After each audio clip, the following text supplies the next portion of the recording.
I think it is a very important evening tonight because here it is. This is what I call the smoking gun. In this documentation, it becomes quite clear, and Naomi will then, of course, elaborate on that. Faizer lied, and so did our governments. And how did it all start? It started pretty much out by something called the Freedom of Information Act, and requiring Faizer, respectively the FDA, the Federal Drug Association, or Food and Drug Administration. Food and Drug Administration of the United States to release these Faizer papers, and Faizer, respectively FDA, then not wanting to do that, petitioned a court, and they wanted the judge to allow the FDA to keep the papers under wraps for 75 years. Interestingly enough, though, there have been talk in Germany this April, the so-called Freedom of Information Act, so any citizen can ask the government for information, and there was a discussion about abolishing that right for the citizens altogether. Now that's a big tell. So they no longer want the citizens to even know what the government should be publishing. But that is just a side note. So anyhow, the FDA wanted the Faizer papers to be locked up for 75 years, which the judge didn't go with. Then the FDA offered, well, then, we would be prepared to publish 500 pages per month, which in essence would have taken 75 years to get all of the paper out, because it was in total roughly 450,000 pages. Well, the judge didn't want to have any of that, and he ordered the FDA, they would have to release 55,000 pages per month. And there was over a period of, I think, like 1 year or 1.5 years. And then it was all there. And then our very honorable guest tonight, Dr. Naomi Ulf, your concern was that it would just be lost in history, as you said earlier, because there is no way that layman can sift through 450,000 pages of highly technical information. So what Naomi managed to do was to gather, how many? 2,000, 3,000? 3,500 volunteers globally, sifting through that information and putting all of the information together for everyone to see and everyone to read. Like I said, it is the smoking gun. We have the information. And I just remember today, and I actually looked it up, it was on July 25th of 2022. I made a public comment in an event like this, and I will read to you what I said 3 years ago. This mRNA campaign will go down in history as the biggest medical scandal ever. And moreover, it will go down as the biggest crime committed against humanity. Back then, anyone could have known if he wanted to know. All you had to do was go through the adverse event reports in the United States, and you would have found out that within the first 7 months of the rollout of the mRNA injection, there were 20 times more serious adverse effects, and there were 23 times more deaths reported than of all of the other vaccines combined ever since they have been rolled out in the 70s. I repeat, 7 months of mRNA injections, 20 times more serious side effects, and 23 times more deaths reported than all of the other vaccines combined in a period of 30 years. This is the lie that people have been literally pushed down their throats. They have been threatened. They have been ostracized. They have been criminalized. I mean, you name it. That went on. So it was particularly interesting that I made this comment 3 years ago, and I read it in your book. In the very first pages, Naomi, you said the very same thing. And yeah, I stand by that comment, and I will be repeating it for times to come. So anyway, but you didn't come here to listen to my boring remarks here. I'm pretty much sure you came all to see and hear and listen to Dr. Naomi Campbell. Thank you. Can you imagine? Great, isn't it great? Dr. Naomi Ulf, of course. And I really have to thank you. You put in a lot of work. I mean, just flipping through the pages, it is so much information. But to compile it and put it together for laymen to understand and read, to really understand the massive lie that we have been subjected to. And I would very much like you to join me in welcoming the great Naomi Ulf. Thank you so much for being here. Thank you. Thank you all. Thank you so much. Can you hear me loud and clear if I sit this distance? Wonderful. Well, thank you, MEP Anderson. Thank you to your so hospitable staff who has welcomed me and my husband, Brian O'Shea, to Brussels. And thank you all for taking time from your incredibly important work to sit with us here. Thank you to those watching online. I just want to say before I begin that it's extremely moving to me to be sitting in this place, in the heart of Europe, and meeting so many people from different political perspectives, really different in many ways. I consider myself a liberal. My life, I've been a Democrat. I advised the Clinton team and Vice President Gore in his election campaign, but that really doesn't matter.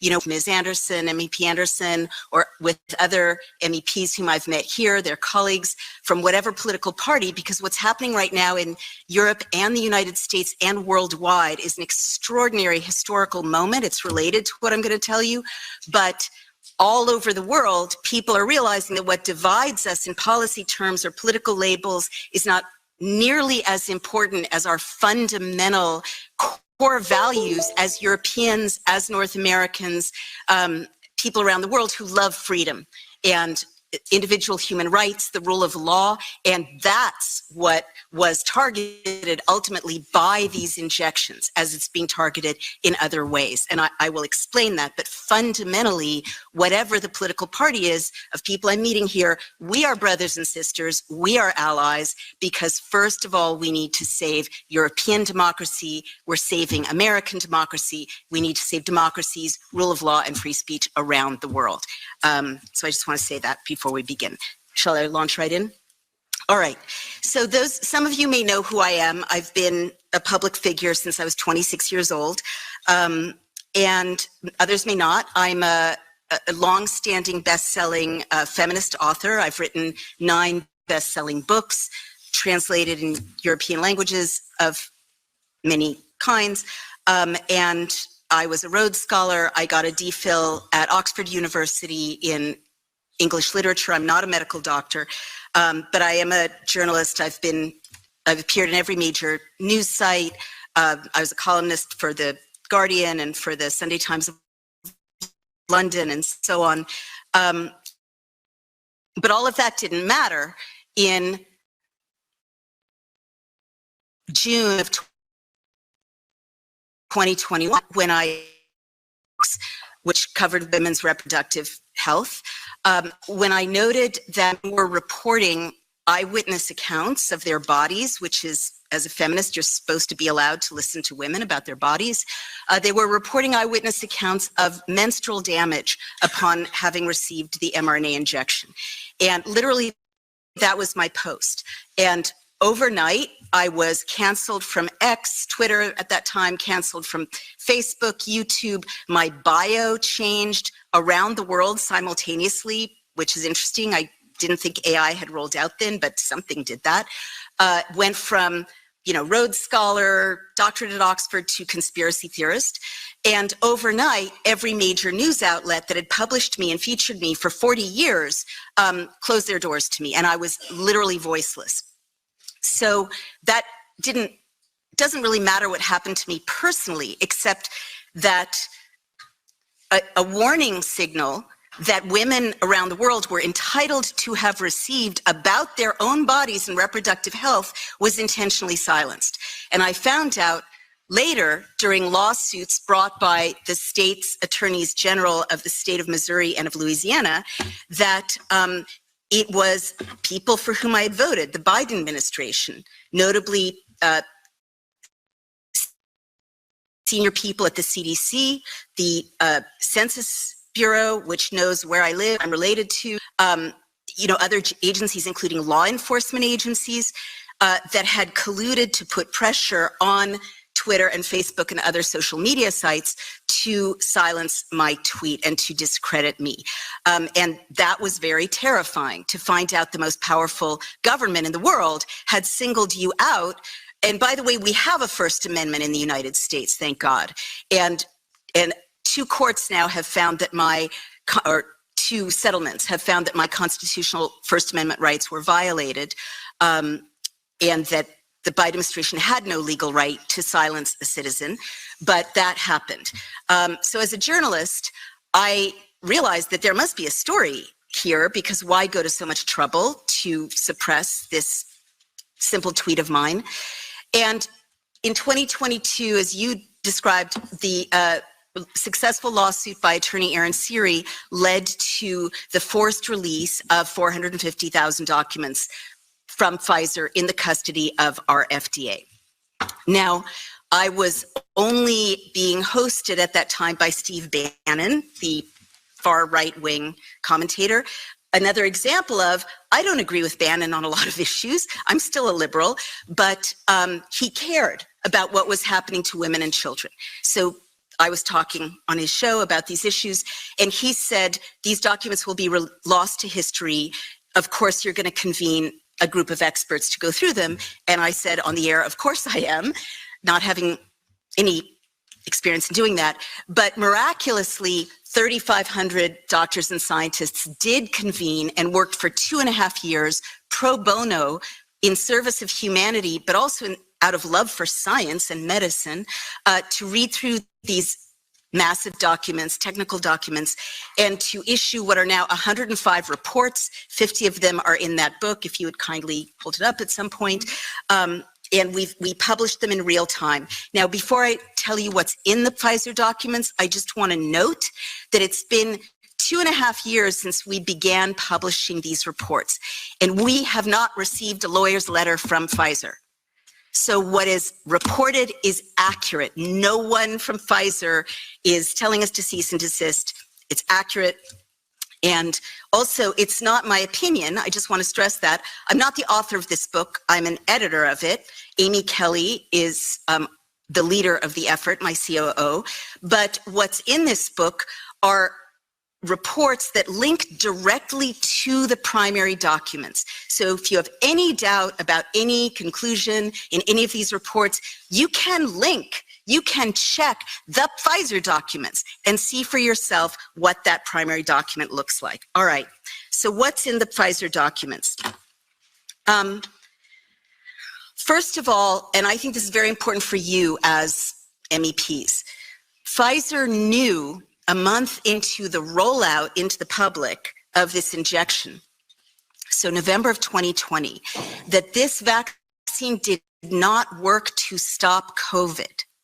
And I want you to process that and absorb that. It means that everything that followed, the mandates, the lost jobs, the businesses that had to close, the children not allowed to go back to school or university if they didn't take the shot, right?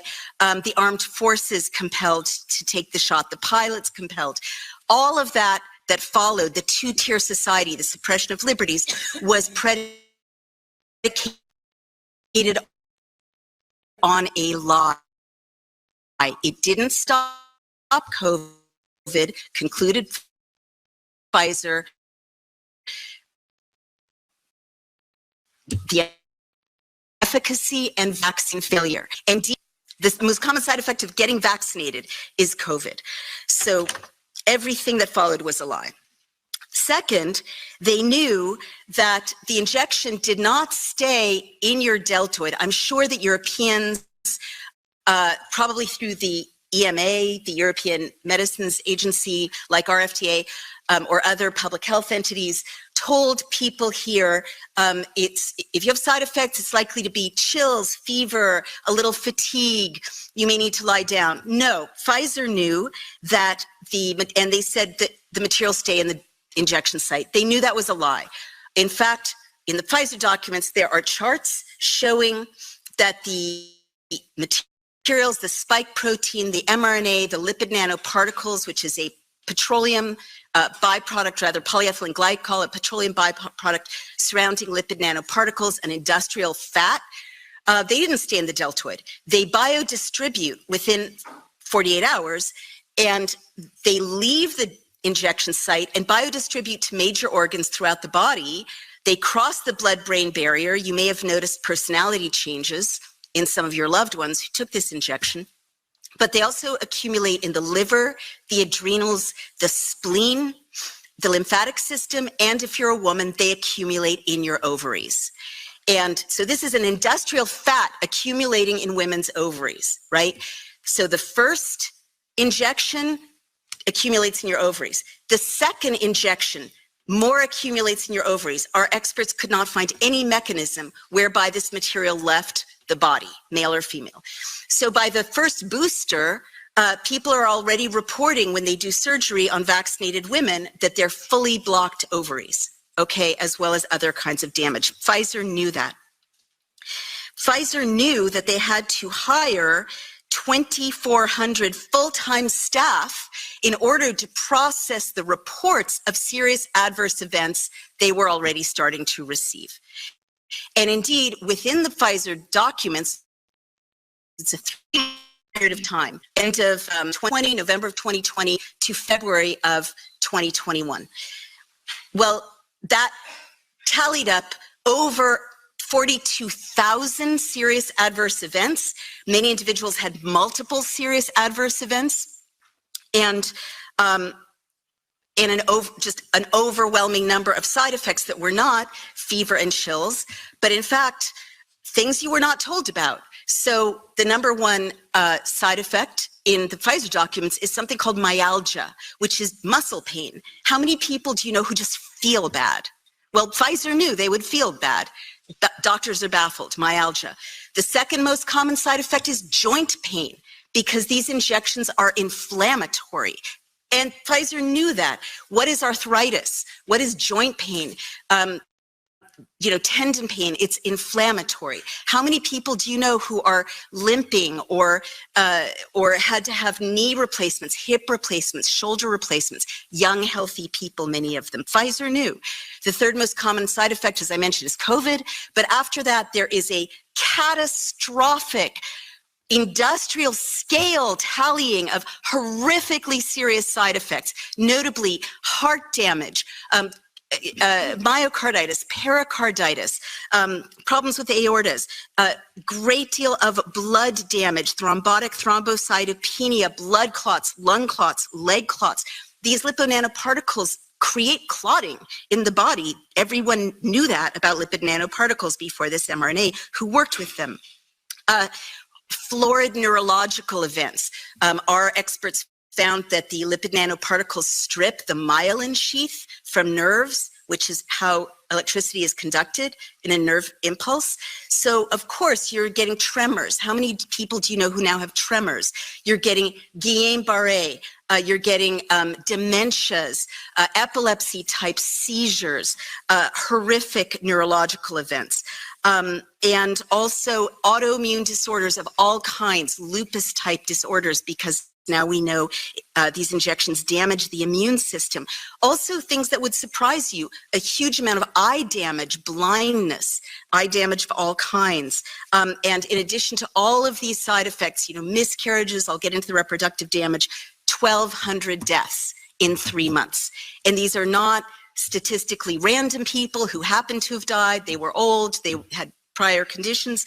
1,200 deaths that doctors let Pfizer or the authorities know needed to be recorded because there was some causality they were concerned about. Other smoking guns, you call this the smoking gun. 2 of our reports show, in my view, causality. Half of the liver and the stroke serious adverse events took place 48 hours after the injection, including deaths. Pfizer knew this. Okay. Pfizer knew by April of 2021 that minors were being injured by this vaccine, specifically myocarditis and pericarditis, heart damage. Never before have we had healthy young people dropping dead on planes. But what Pfizer knew was that 35 minors had sustained heart damage. Indeed, one of the most scandalous things that our work has surfaced is that the FDA knew, the CDC knew, Dr. Walensky knew by April of 2021. The Israeli Ministry of Health was trying to tell the CDC and the Biden administration that minors were having their hearts damaged. And instead of, we did a Freedom of Information Act request to for the Biden records at that time, mentioning myocarditis. And we found that there was active conversation, including to POTUS, right, surfacing all the way up potentially to the White House, 15 White House staffers, Dr. Walensky, Dr. Fauci, the head of HHS, all on these communications where they were talking about myocarditis in minors following the shot. But instead of saying, we have to pull this, we have to tell the parents of America, and by extension the world, that they must save their children and young adults from this risk, they were deciding how to spin a cover-up, and they issued a 17-page document that even after the FOIA is completely redacted, which was a script that they used to spend the next 3 months of summer telling parents to get their minors injected.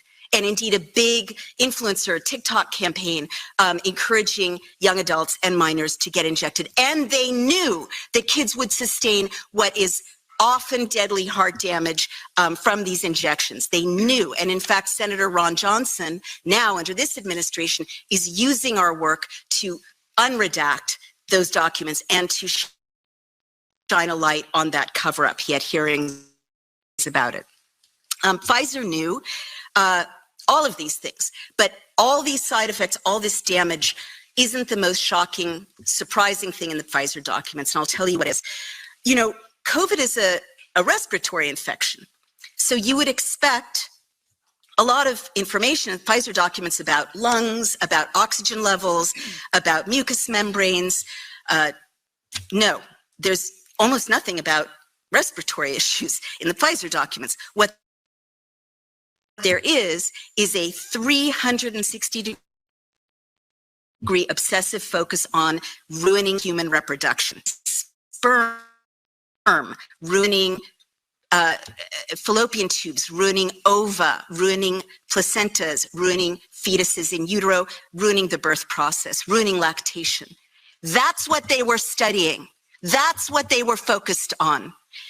Why is that? Why did they take male and female rats, male vaccinated, female unvaccinated, mate them, sacrifice the rats, and examine the cells of their sex organs for a respiratory infection?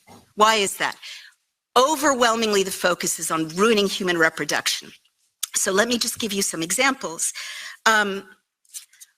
They knew, as I mentioned, that it blocks the ovaries, which could contribute to the menstrual damage that I mentioned. But they also knew, as I mentioned, that the lipid nanoparticles, which are designed to cross every membrane in the body. What is a membrane? The placenta is a membrane. The lipid nanoparticles traverse the placenta of women who were told in my country to get this injection during their pregnancies, violating decades of knowledge about how to not hurt babies in utero, right? You don't give the pregnant woman anything. But women were told to inject this, traverses the placenta. It causes calcifications in the placenta, which prevent the baby from getting nutrients and oxygen. And in fact, in my country, midwives independently are reporting to me, leaking to me as a journalist. When you have multiple independent reports, there's a story there that babies are being born early because the placentas cannot grow normally. And people are nodding. They're seeing the same thing, no doubt, in Europe, or there are reports of it. The placentas are flat. They send me pictures, not normal, supplied with blood and oxygen. And so babies have to be delivered early. So standard. Well, it's not that easy to deliver a baby from a mother whose placenta has been impaired. Placentas are falling apart in the delivery process. What does that mean? It means women are hemorrhaging during childbirth or retaining part of the placenta, which is so dangerous. And so maternal fetal mortality, women dying in childbirth in the West, which had largely solved this deadly problem of the past and other parts of the world, is up by 40% since the injections. Pfizer knew. Pfizer knew that the lipid nanoparticles would go into the baby. And again, what's a membrane? They knew that the lipid nanoparticles would traverse the membrane around the testes of baby boys in utero, thus degrading the Leydig cells and Sertoli cells of baby boys of vaccinated moms. Even if the babies are not vaccinated, they're getting this from their moms. So what does that do? Sertoli cells and Leydig cells are the factories of masculinity. Hormones, they switch on the hormones of masculinity at adolescence, triggering what we think of as a traditional adult male development, deep voices, broad shoulders, body hair, facial hair, and as an adult, the ability to father a child successfully. Well, we don't even know if these baby boys in utero at adolescence will grow into normal, fertile adult males, even if they're never vaccinated with this mRNA injection. But Pfizer knew they were damaging the testes of baby boys in utero. They knew they were damaging sperm. An andrology report confirmed that the injection killed and motility of sperm in men. And to this day, and this is a job for you all, I believe, to this day, there's something Pfizer knows about dangers to women in vaccinated men's sperm that they're not disclosing. In the Pfizer documents, there's a warning to men who were subjects of the study not to have intercourse if they were vaccinated with unvaccinated women of childbearing age, and if they did, to use 2 reliable forms of contraception.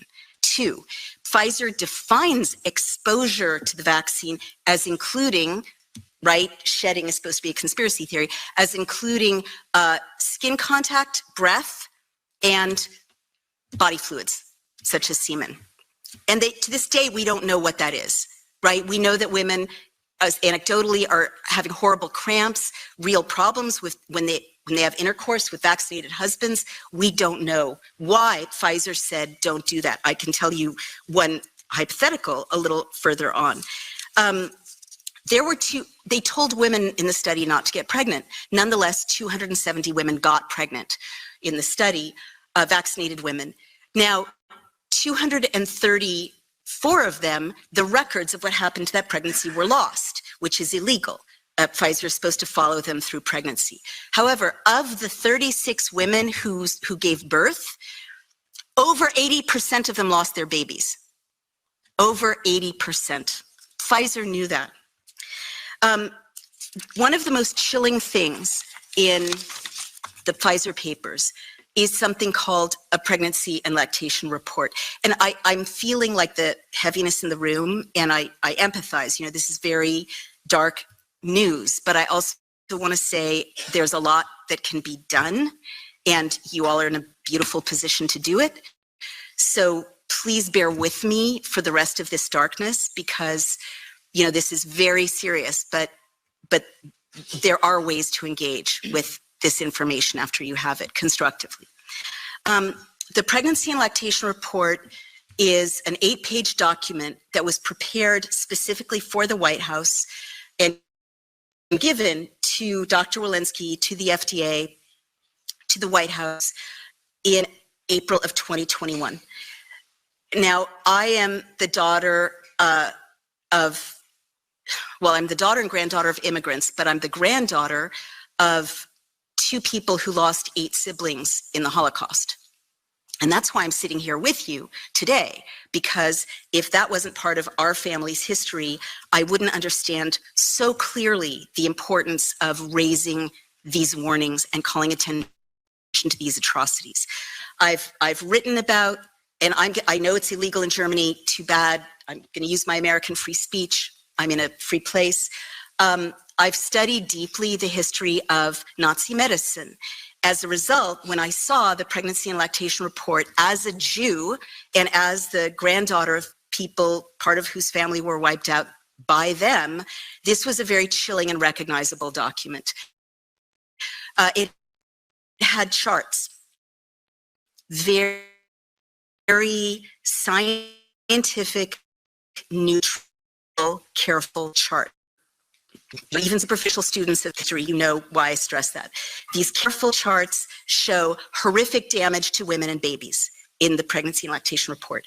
There is a chart showing menstrual damage to tens of thousands of women, 15,000 women bleeding every day after being injected, 10,000 women having 2 periods a month, 7,500 women having no periods at all, meaning they're totally infertile, 10-year-old girls bleeding upon being injected, 85-year-old women bleeding upon being injected, women hemorrhaging, women passing clots, you know, lives ruined, and certainly fertility ruined. All of it documented meticulously by Faizer in the pregnancy and lactation report, which went to the White House and to Dr. Rochelle Walensky and the FDA. I'm quite sure if you investigate, you will find comparable charts that went to your leaders across Europe, because they were all on the same page. But I'm getting ahead of my story. Also in the pregnancy and lactation report is a chart showing that they experimented on babies and they knew it, and they experimented on at least 3 babies to death, okay? This showed that babies who were nursing from vaccinated moms, these ones had vomiting, and these ones had edema, which is swollen tissues, and these ones had fever, and these ones had failure to thrive. They couldn't gain weight. These ones were inconsolable. I can never get that out of my head. One poor baby went into convulsions after nursing from a vaccinated mom, and then was rushed to the ER and died after multi-organ system failure. Her whole system shut down. What did they know? What is breast milk made of? I learned this in this process. It's made of out of the building blocks of lymph and blood. And so the lipid nanoparticles, the polyethylene glycol that are in the blood and lymph of vaccinated moms are turning into poisoned milk that is poisoning their babies. And Faizer knew it. And to this day, the women of Europe don't know it. The women of America, for the most part, don't know it, unless they happen to have heard me or come up on this book. And so they're so at risk. And nursing, which is such an important part of human development and bonding and the immune system, has gone from 34% of all babies and moms to 14% of all babies and moms. And babies' first experience, I think we're going to see the damage of this in a generation, of human intimacy is poison, is poisoned nourishment now. And they don't have the words to say it to their moms or dads. But Faizer knew. So this went to the White House, and 3 days later, on April 23rd, 2021, Dr. Rochelle Walensky, a mother, I should note, gave a White House press conference to the people of my nation saying, with this in hand, there's no bad time to get your COVID mRNA injection before you get pregnant, during your pregnancy, or after your baby is born. She said that, knowing this. Lastly, in the pregnancy and lactation report, 2 babies died in utero, and Pfizer concluded that they died due to, quote, maternal exposure to the vaccine. So Pfizer knew that they were going to kill babies, that they were killing babies, and put them at risk. And fast forward, because I need to reach some of the conclusions of my talk. This is very predictable, what would happen. We're now 4 years after the rollout of this injection. And this book will show you this 360-degree attack on every aspect of human reproduction. Well, Igor Chudov, a mathematician and commentator, has analyzed government databases from about 20 different nations, including European nations. And vaccinated nations have lost 13 to 20% of their live births have dropped by that amount. And he calculates that in Europe, there are 1 million missing babies. We analyzed the government data from Canada, another terrible drop in live births. And now there was a big study from the Czech Republic, I believe, that also showed a dramatic drop in live births. And other studies are confirming what we began to publish in 2022, that vaccinated women are losing their eggs. They don't have the fertility of unvaccinated women. So this happened. This happened. And in spite of every effort, people who tried comprehensive suppression of this could have saved so many lives. I was just in Iceland. They are not at replacement levels for their own population. They now have 1.5 live births for every couple of 2 Icelanders. Icelanders will be extinct over time, God forbid, unless this can be reversed, unless we can study and treat the infertility that Pfizer and their allies brought about. So to conclude, because I know we need to take questions, why I have concluded very reluctantly that we can't attribute these horrors to, corporate greed, people moving too fast. If someone tries to tell you that, they're lying, right? If it was corporate greed, then month 1 or month 2 of seeing these deaths and side effects, Pfizer would have pulled, and your authorities would have pulled, Britain's authorities would have pulled, Canada's, Australia's, this technology. But they didn't. And by the way, lipid nanoparticles have been known to damage human fertility since 2017, and they chose to use them anyway. No, you can't conclude that this is an accident. You have to conclude, since year after year after year unfolded, knowing this damage, that Pfizer knew, your elected officials knew, your public health authorities knew. This is my speculation. I await an investigation. Our public health authorities knew, our elected officials knew, the FDA knew. There was collusion at the highest levels to make this happen.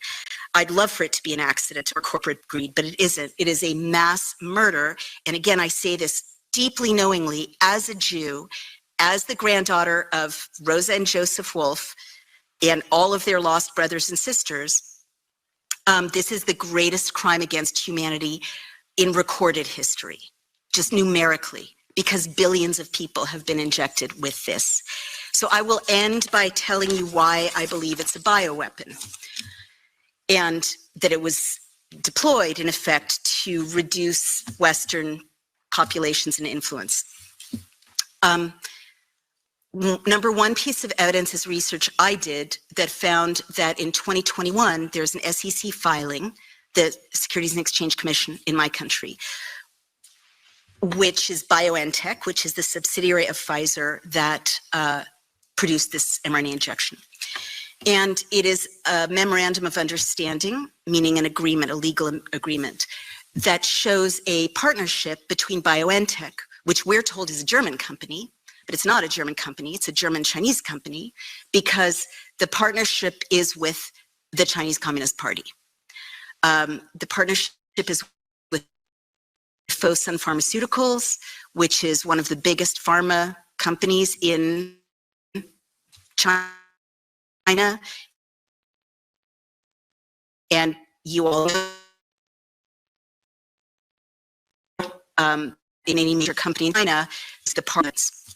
Fosun create 1 billion doses of this injection for internal consumption. They use a different injection in China. They manufactured 1 billion doses to Western Europe and North America. And in the SEC filing, it specifies that the IP, intellectual property of the injection, is to be transferred. It doesn't say to a Chinese individual. It doesn't say to a Chinese company. It says to China. So since 2021, if you're taking an intervention that was formulated, manufactured, packaged, distributed by people who have stated that they want to be the world's hegemon by 2049, 100 years after the independence or the establishment of Chinese communist rule, and who have made war on the West in many other ways. And I don't think they're working alone. I think, there's alliances at levels that we can discuss, but just from my knowledge that our enemies are making this injection. Also, the deployment, again, isn't random. There are 11 manufacturing plants in Western Europe, 14 now in North America. But the side effects are not random. And again, to me as a journalist, rather than as a doctor, this is very important evidence. Of the almost 43,000 serious adverse events in the Pfizer papers, they're not randomly distributed around the world. They're localized in Western democracies. And not only that, but this really caught my attention as a political consultant. The greatest number of serious adverse events are in the countries with the most influence in Western democracies. So over 42,000 in the United States, and then after tranches of serious adverse events in European countries in December of political importance and population importance. So Germany, France, Britain, Italy, Spain, Greece, in that order. And then all the rest of the world, the other 52 countries of the world combined amount to about 7,000 adverse events. And what I want to tell you is that it's very easy to target the lethality or the damage of these injections by manipulating things as simple as serious damaging particles as Pfizer, but Pfizer has more DNA contamination as it's been discovered, or by manipulating things as simple as temperature. You remember that it was supposed to be, this material is supposed to be kept very, very cold, and then you stopped hearing about that. The materials coalesce at room temperature and at warmer temperatures. So I can't pursue that, right? This is beyond what's in the Pfizer papers as a journalist. In spite of being called a conspiracy theorist worldwide, I do what I've always done, which is I stick to the facts. I don't go beyond what the evidence provides.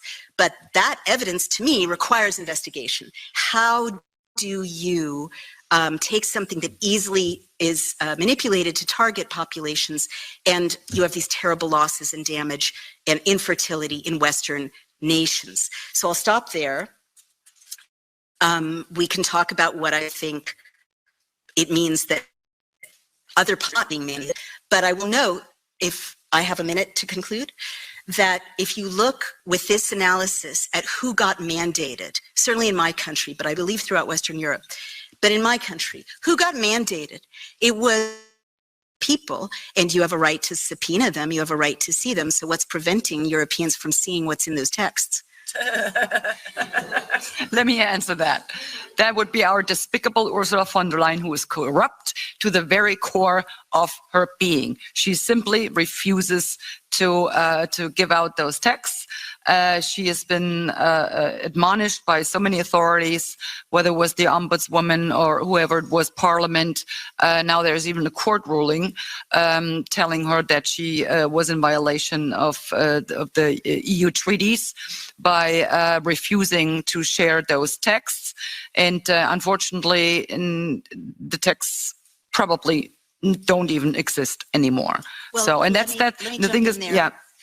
As a tech CEO, I will just note that all texts still exist somewhere and are recoverable, even if she deleted them. I do hope we get through security going home. And I would also say that these are really cosmetic gestures and slaps on the wrist, censure. And now you know that a big crime may have been committed. So I would have thought that what I've shared with you could allow you to pursue criminal investigations. And I assume the rules of evidence give her fewer options in a criminal matter. But, those may be evidence of a very major crime. Yeah. Okay, anyone? Yes, please. Thank you very much. Obviously echoing my colleagues in welcoming you here and for your interesting contribution and all the work you've done. And to add to what Christine was saying, I was pregnant twice during the time that vaccines were pushed on us. And the audacity they had to tell us that if you contracted COVID, you ran the risk to have a stillbirth or a miscarriage. But if you had the vaccine, you would be safe, is unbelievable, knowing what you know now. And I mean, I'm ashamed to say that I had 2 shots, and hindsight is 2020. Unfortunately, I wish I knew then what I know now, or maybe listened to Christine more carefully back then would have been helpful. But the sad part is we would only know in about 10 to 15 years' time what will happen to our children or what we have done to them while we were pregnant. And then the audacity for them, knowing what it did to fertility and knowing what it did to babies, to have the vaccine, to then say, no, it's not the vaccine that would cause it, but actually contracting COVID, that to me is astonishing. That being said, I was wondering whether you know of any studies that are being conducted now to determine what the side effects of COVID have been thus far, because what you've elaborated on here today, it was what Pfizer already knew, but there must be so many more tales. I mean, the things that you mentioned in articles that I've read, things that I recognize in myself, eyesight problems, acute joint pain that came out of nowhere and then just disappeared again. I mean, there must be countless stories that are being attributed to something else, but that is actually vaccine damage. And are you involved in any of those studies or research? Is there anything on a big scale being done to see what damage has actually been caused to our populations, apart from the birth rates, which is very easily measurable in Europe and the West?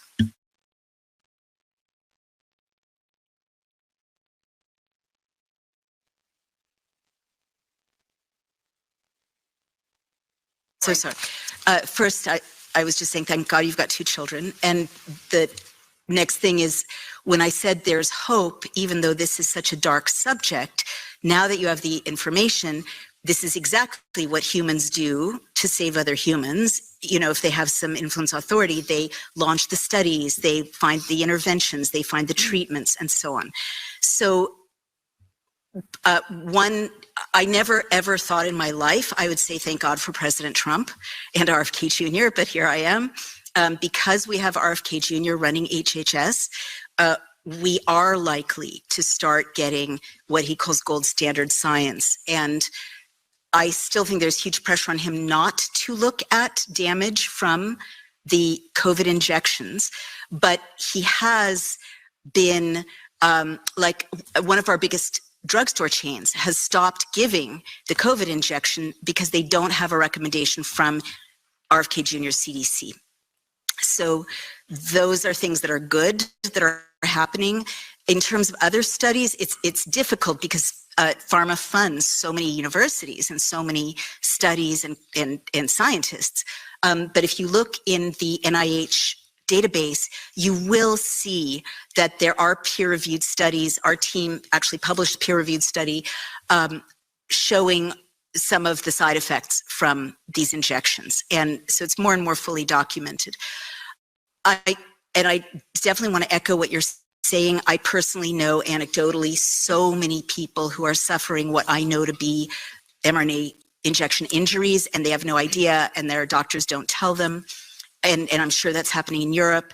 And we have to change that so that doctors can have some idea of what they're looking at and can treat people accordingly. And the last thing I want to say, it's very vestigial, we are not funded to do studies. That's not something we have the capability to do.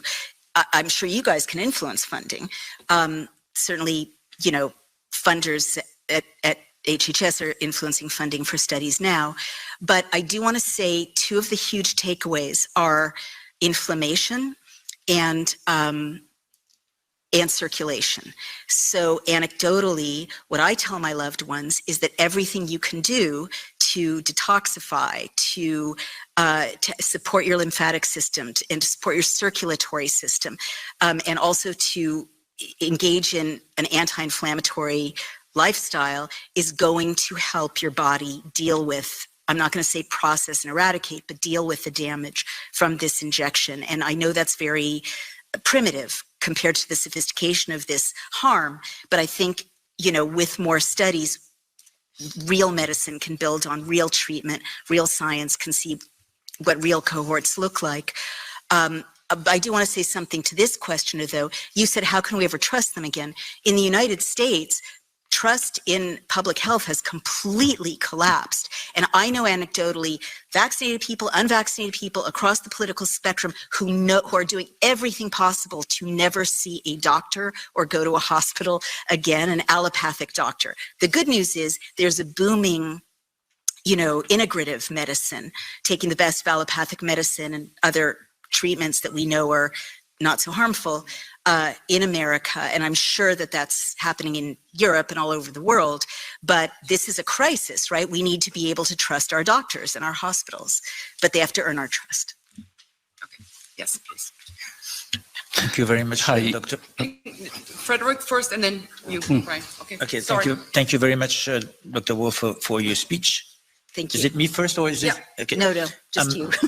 In France, we have a Minister of Health, Mr. Rousseau.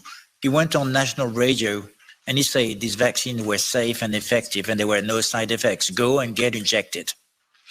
As a journalist, I actually filed a lawsuit against him.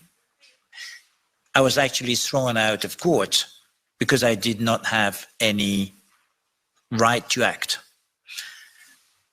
At the end of the day, this is part of trust. You've just mentioned trust. If we can't trust the politicians for what they say, if we can't trust the judicial system, what, in your views, are the recourse we have as journalists in order to ensure that truth is being said, or at least what scientific truth we have, and what remedy can we get?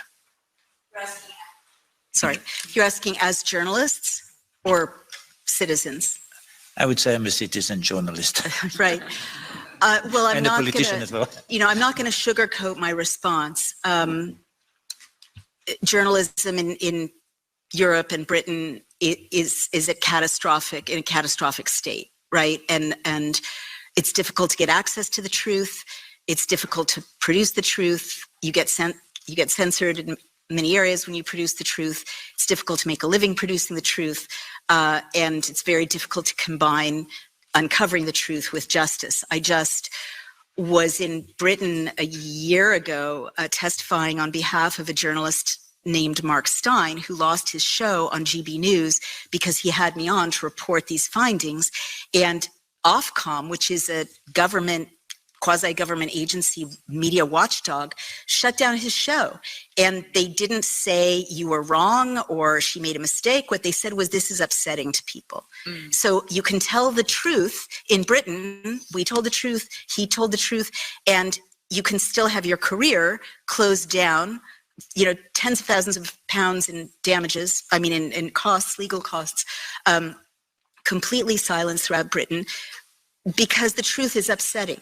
Like, so this is why I'm so moved to be here. You know, Europe invented free speech. Britain invented and developed freedom of speech and laws to protect free speech. And so I'm not here talking just about an injection that went bad. I'm talking about the essence of liberty itself in Europe, of which this is just one symbol.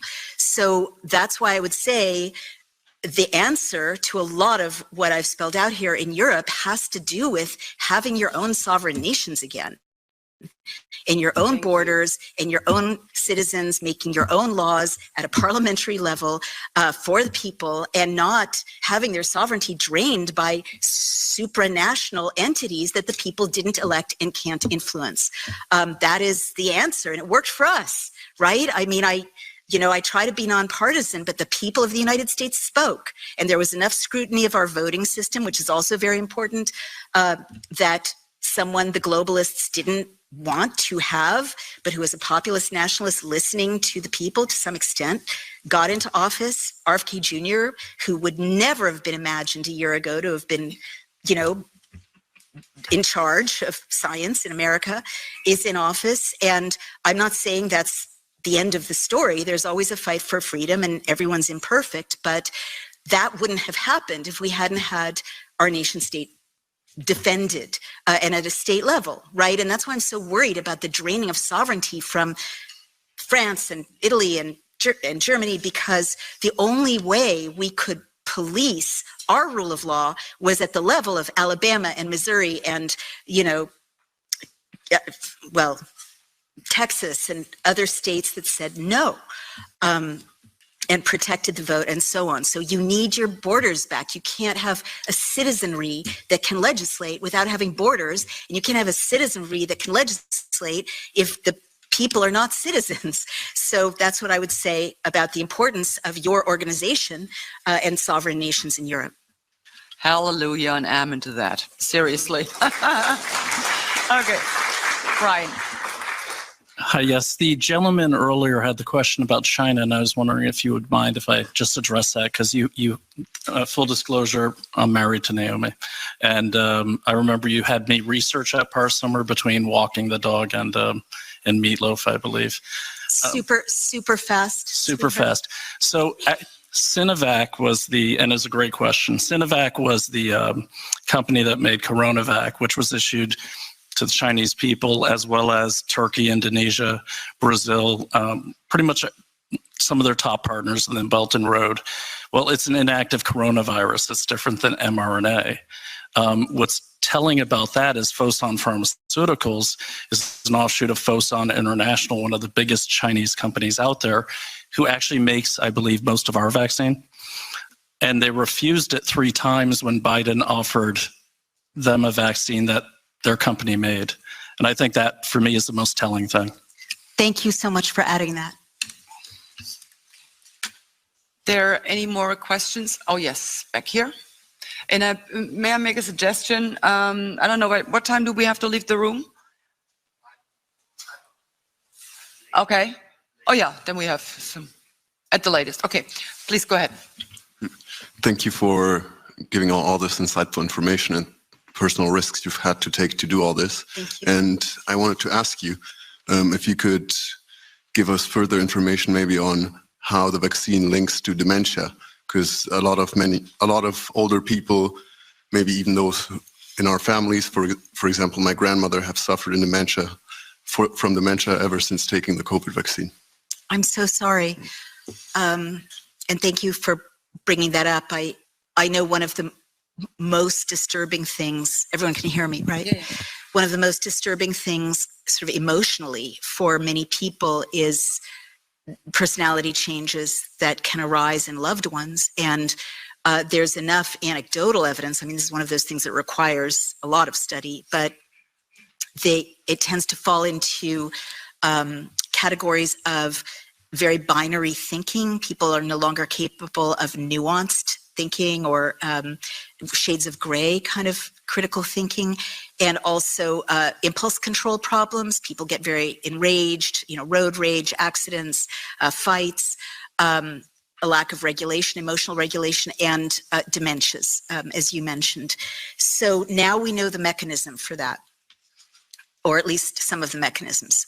There's always more to find out, right? But we know, as I mentioned, that the lipid nanoparticles traverse the blood-brain barrier.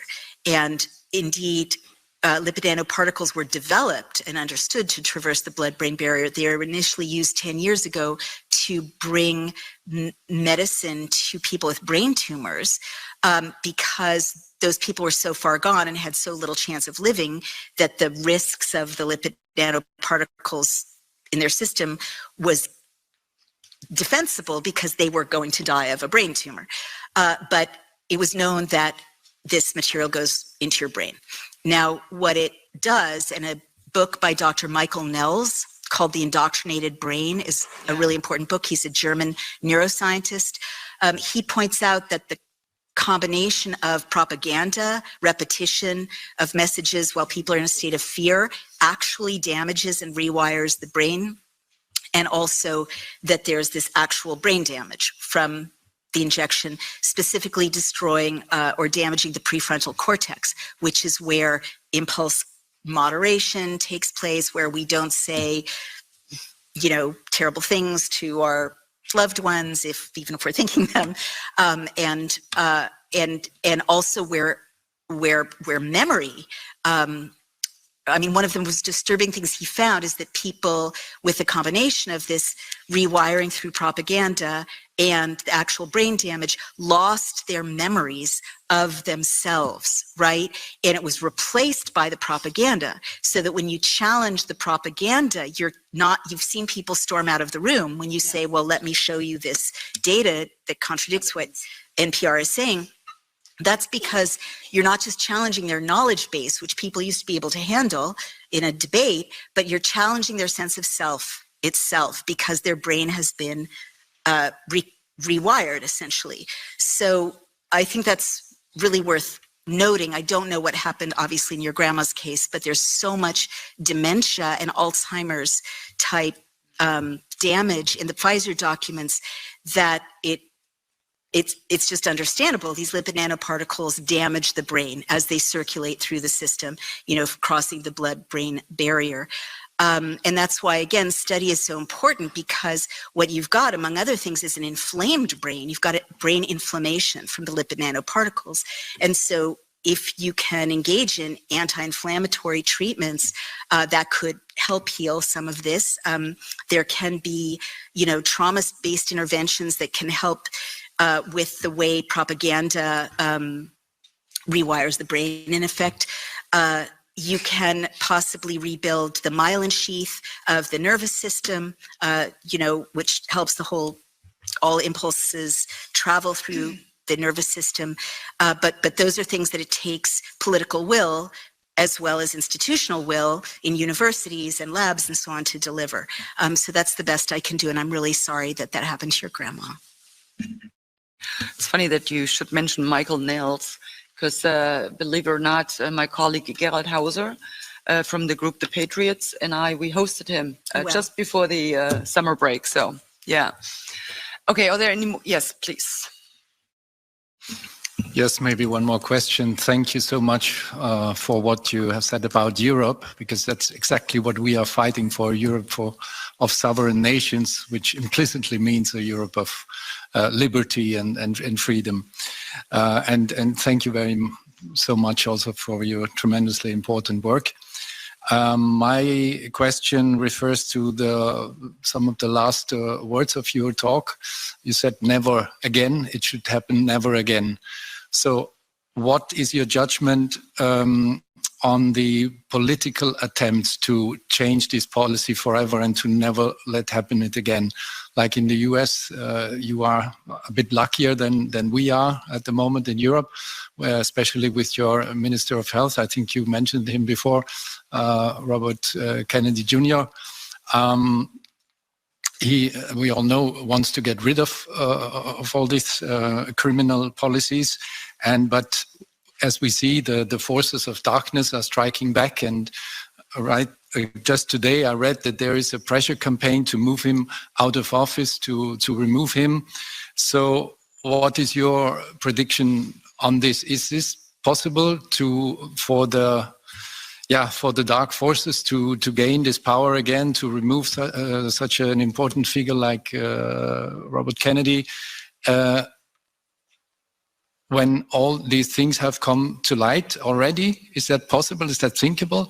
Or do you think there is a revolution going on which will not be reversible again? And and it's a matter of time that this will end forever. Yeah. Thank you.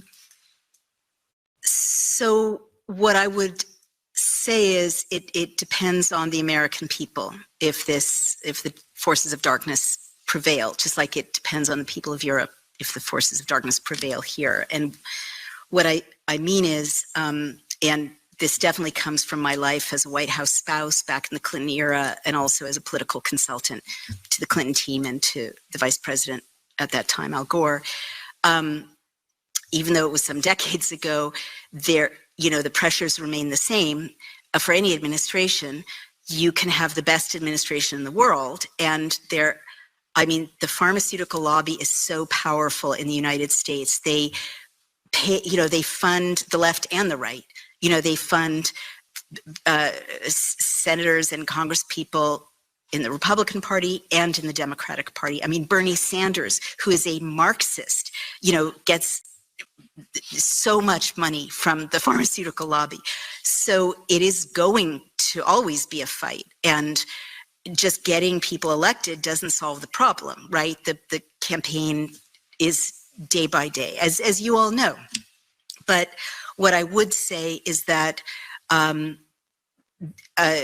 President Trump and Vice President Kennedy have taken on very, very, very dangerous and powerful forces, and all politics is compromise. So, Kennedy hasn't withdrawn the COVID vaccine from the market. That's what I want. That's what I push for. That hasn't happened yet. But what he's doing is very smart politics of, getting rid of many corrupt people within the CDC, working where he can.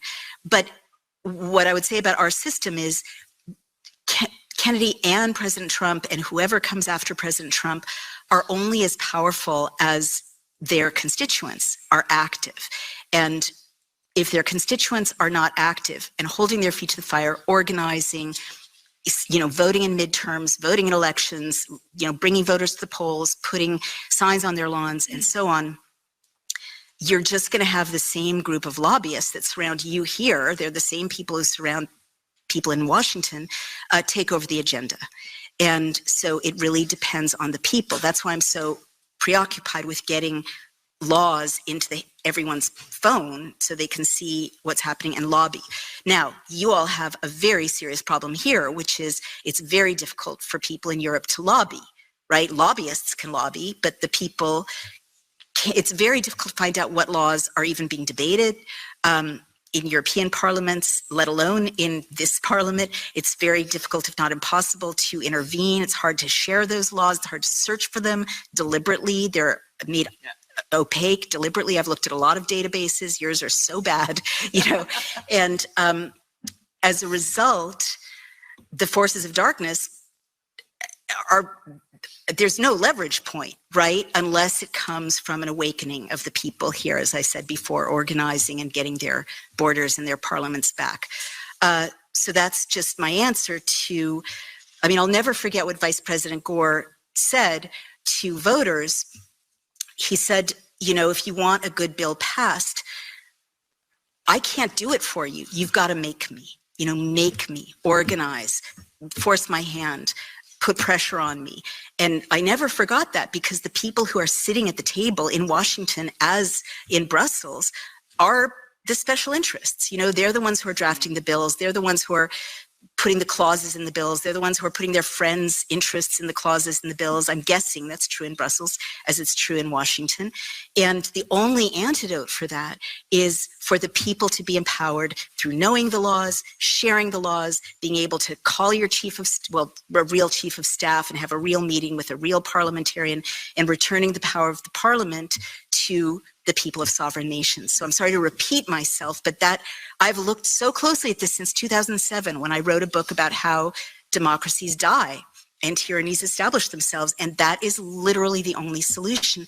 So the people of Europe have to peacefully rise up and take their rights and laws back.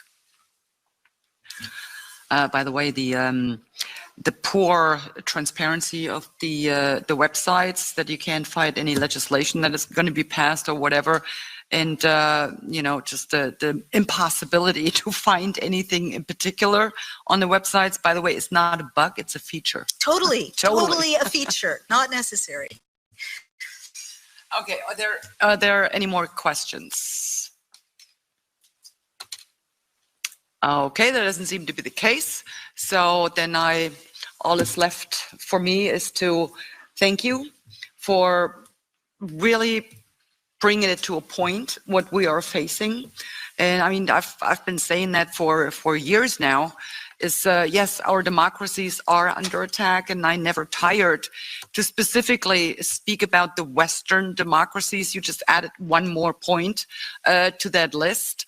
I wasn't even aware of the fact that the mRNA injections were deployed pretty much in a specific kind of fashion, so they would cause specific side effects in these countries and others in that country. But it just pretty much is just another piece of the puzzle that we're putting together. I've been talking about that this whole COVID madness, it was a test balloon. They needed to get the Western democracies ready to pretty much abolish freedom, democracy, and the rule of law, to undermine our constitutions, to turn privileges, fundamental rights into privileges that, the government can grant or withhold depending on how you behave. So we're seeing erosions of constitutional rights. We are seeing infringements, not only infringements, pretty much the abolishment of free speech. And as you mentioned, had there been free speech, they would have never been able to cause that much damage via the lockdowns and the mRNA injections. And to sum it all up, once we had the COVID committee in this house, the title of it was Lessons Learned from COVID. And in the beginning, I was like, oh, wow, they really want to look into where they went wrong and what mistakes they made. No, that's not exactly what they were trying to achieve with that. What they were trying to figure out is, where did we fail to get the people to simply do what they were told? And believe me, they found out during that COVID committee. In the final report, they repeated every single lie, every single one, despite all the evidence, despite everything that was known up until that point. They ignored it completely. The people that were, trying to shed light on things, we were openly mocked, we were laughed at, we were ridiculed, and they actually continue to do that to this day. So now we're sitting in the committee, stunt committee, and whenever we bring up the adverse events of the mRNA injections, they openly laugh at us. And so they're determined to destroy our freedom, democracy, and the rule of law. And I can only tell the people, you need to wisen up and you need to take charge of your democracy. Because it's your democracy, by the way. They all call it our democracy, but that's not the democracy that you actually would want. So take charge of your democracies, get involved, and don't let them run all over you, and don't let them lie to you anymore. Take charge, because truth be told, you are their bosses. It's not the other way around. And some of them, or most of them, they keep forgetting that. But that's pretty much everything for me. Once again, thank you so much for coming here. It was very enlightening. It's very interesting. We have some information now. So I'm looking forward to the next stunt committee. They're going to have fun. And thank you so much for coming out. And I do have a little present for you. So we figured flowers would probably not be appropriate going back on a plane, but we got you some Belgian chocolates. That's so wonderful. And, how did you know I wanted that? Enjoy. Thank you so much. Enjoy, and thank you so much for so much. Thank you all so much. What an honor to have been with you. Thank you. What a beautiful gift. Thank you so much.